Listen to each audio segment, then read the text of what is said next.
Hey, what's up? Thank you for tuning into the last What's in the Box product review. As you can see in the title, I got one more review for you guys, and after that, it is over. I would not be posting up any more reviews, um, as far as like What's in the Box product reviews. Most likely won't be any other videos as well, because sometimes I post some of my works up through this channel, short movies or anything like that, but I just wanted a chance to really get out to everybody and say thank you for the people that subscribe to me, for the people that have engaged with me through the comments and so on and so forth. I really want to say thank you to you guys. It was fun. I took a little break there for a little bit because I was going to film school and that needed my concentration. I figured when I get done with school that I would just jump back into it. And I was consistent. I was posting every 2 weeks, but something changed, and that's understandable. I don't know if it was the pandemic.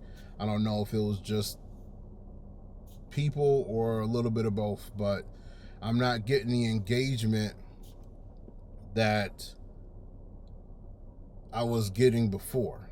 I don't want to say the engagement that I think I deserve, but the engagement that I was getting beforehand, I was getting some good results, and luckily enough, I was blessed enough to come back and get a couple of sponsors for my last 3 or 4 videos. So thank you to the sponsors that took a chance on me. Thank you for everybody that reached out to me and had me try out their products and so on and so forth. Like I said, it's been fun, and I appreciate the subscribers, the few that I had, especially the ones that, like I said, engaged with me.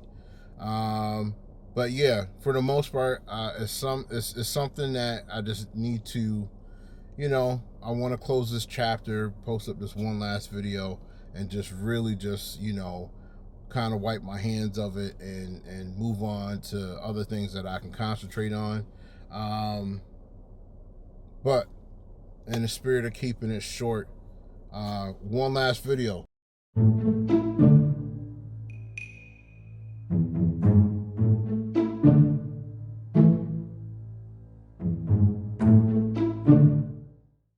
So, I got recently asked to review this Weeylite.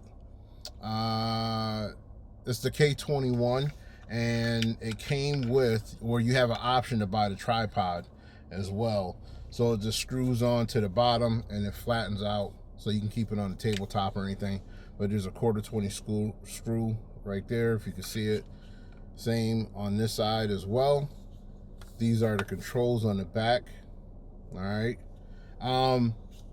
It's pretty forward, so it's not much that needs to be explained, and I'm going to try to post up some videos and photos of what you can kind of do with it and so on and so forth. But it's a Type-C charger, all right, and it comes with a wire in the box. You just have to supply your own what is that called, the box that the wire plugs into, but it's USB, so it's pretty standard. Pretty much everybody has those boxes. But you turn on the power by holding it for a few seconds, and then it'll turn on, as you can see.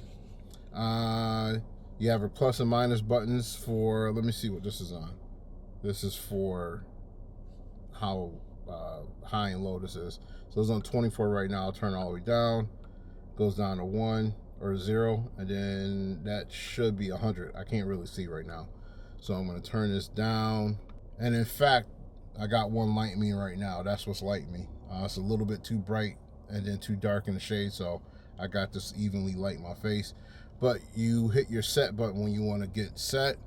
When you want to go down to the next thing, you just hit this arrow button, and it'll go to the values and stuff like that. I'm not sure, I'll post it up on the screen, but the value go all the way up to 8600. They go from cool to warm. So warm is what most of us grew up with the tungsten light bulbs. I think it is tungsten or incandescent, but regular house light bulbs are warm. They're yellow. That's why when you take a picture without a flash, it's warm, it's yellow. Okay, if I want to switch to the next thing, you just hit set to go to the next menu. This one is the HSL, so that has different values. You can change the color, so on and so forth. Then this one is your RGB. You can see those are all on 0. That's why there's nothing going on. But now change RGB is red, green, blue. And then these are your effects. When you go through this setting right here for your scenes, right? If you go right up here, that's the value. Obviously, that's at 24%. So that's how high and low it goes. If you go down to the next one, that goes from normal, fast, and slow. Okay? And you'll see it when it goes to changing colors. It'll just go real fast or slow or normal, depending on what you set it at. This right here, right on the bottom, is your effects. Okay? You have like different ones. I'm just gonna go through. I'm not sure which one is which, but if you can see in the video, and I can show you right here, you can see it changing color. That's normal. Okay, and it has different different scenes and so on and so forth. So I'm gonna try to go through it. Now this light does come with an app that you have to download, and it's better controllable in the app. It has 19 channels, right? So I have these on different channels, and it has 6 different groups. Okay, but if I want to turn off the one that is lighting me, that's on channel 1, and all I got to do is push the power button right up there in the corner. So if I touch it again, boom, turns right on. Super responsive, right? I can control how light and how bright, or how dim and how bright it is. Like I said, I could change the values and all that type of stuff. So I'm going to show you with this one. This is on channel 2, like I said before. Now this is going to turn to white because of the simple fact that this one was on white, and that was the last channel I was on. So I'm going to put this down to 2% power. I don't want to blind anybody. All right. So let's say I'm going to go to scene. They have different ones, and I'll show a thing on the screen right now of the different scenes that it is, right? So if I hit flash, that's what flash is. This is supposed to simulate lightning. So some of these lights, like I have the this aperture MC light, in here it says lightning, and on here it just says flash. So you'll get the gist of it when you get through all the settings. So they got fireworks, burst, which I'm not sure what burst is. You got blink, flame. So if you want to show like something on fire or something like that, you don't want to use real fire, or if you want to have the talent making it believe like he's at a fire, like a campfire, you just use this light instead. You have filming, which I really don't know why they think filming would do that. Paparazzi, which the aperture MC light says paparazzi, makes sense because of course you're talking about people taking pictures, so that's why. You got TV, which this will simulate somebody watching TV. You can use it to fill the whole room. You can use it on your talent's face if they're sitting there doing this, acting like they're watching TV. Weld, once again, they're gonna put these things in, and they do have their uses. You have like things like curve, 1, 2, 3, and 4. You got CTC, which once again I don't know what it is, but there's uses for everything. Now here's the one that I use it for the most, which is alarm. On my aperture MC, it says I think it says police. I think it says police or emergency vehicle, but obviously cop car. And as you can see right here, how I used it to simulate being pulled over. Also, you can see how I use it to simulate being the actual cop car. I mean, it doesn't look right in my van, but you get the gist of it, just like that.